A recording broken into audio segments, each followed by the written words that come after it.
He watched his wife walk into a hotel room with another man, but didn't chase after them right away. Instead, he waited until they left the room, then got a spare key card from the front desk and quietly slipped back inside. There, he saw the rumpled sheets and scattered clothes, all screaming of a fierce, passionate betrayal. In that instant, a plan formed in his mind. Meanwhile, Jennifer had no idea what was coming, still flirting and whispering sweet nothings to her lover. That night, she drove her luxury car home, and even waved cheerfully at the gardener on her way in, completely unaware her time was up, and completely unprepared for her husband already waiting inside. Ted didn't confront her outright. Instead, he gave her a tender, loving kiss. I love you.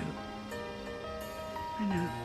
Unbeknownst to her, it was her last chance, but her cold, indifferent reaction shattered his hope, so he raised his gun and pointed it straight at her. The gunshot startled the gardener nearby. When the gardener knocked on the door asking what happened, Ted said nothing, just fired several shots into the air, scaring the gardener and everyone else away. After that, he didn't run, he simply sat at home, calmly waiting for the police. Soon, officers surrounded the house. Through the security feed, Ted spotted the man leading the team, the very man he'd been waiting for. He called him in alone. Rob walked in confused, never imagining was the target. Ted lowered his gun voluntarily. Rob sensed an opening for negotiation, and stepped inside without hesitation, walking straight into the trap. Then, out of the corner of his eye, Rob noticed the painting on the wall, and suddenly realized the woman lying on the floor was his own lover. Picasa had given her that painting. By then, Ted had already picked up his gun again, but he didn't fire. Instead, he let the officers rush in and arrest him on the spot. Even more shocking, the woman shot in the head was still breathing. Paramedics rushed her to the hospital. The case quickly moved into the legal system. Ted was charged with attempted murder, yet he remained eerily calm, not only refusing to hire a lawyer, but demanding the trial begin immediately. It baffled Willie, but since things looked solid for the prosecution,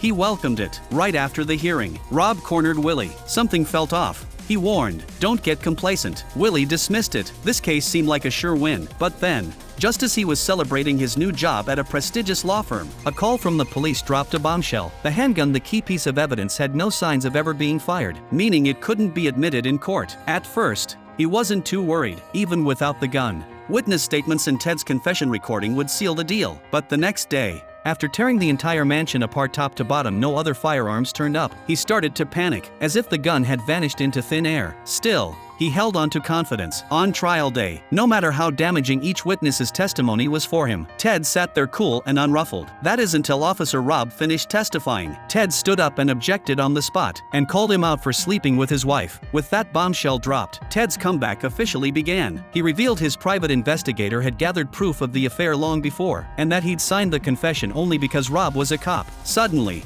Ted wasn't the shooter, he was the victim. Now Willie had just days to find real evidence, but the crucial handgun? Gone without a trace. Just when all hope seemed lost, Rob offered a desperate idea: to fabricate evidence and lock Ted's guilt in place. On trial day, he instructed a colleague to wait outside the courtroom with the fake evidence, and to rush in the second he got the call. As soon as proceedings began, Ted pleaded not guilty. Willie, armed with forged evidence, hesitated, and ultimately never made the call. He couldn't risk whether Ted had something up his sleeve. Ted walked free, but once everyone cleared out, a single sharp gunshot echoed through the courthouse. A body slumped onto the stairs just outside the main entrance. It was Rob, the man who'd counted on Willie to clear his name today. Shamed and broken, he chose to end it all. Willie was overcome with guilt, with no other options left. He pinned his last hope on Ted's wife, but Ted, exercising his legal rights as her husband, ordered life support withdrawn. This case haunted Willie day and night. He replayed every detail, searching for that one missing clue, until one day an unbelievable coincidence hit. A friend accidentally grabbed his identical phone, and in that moment,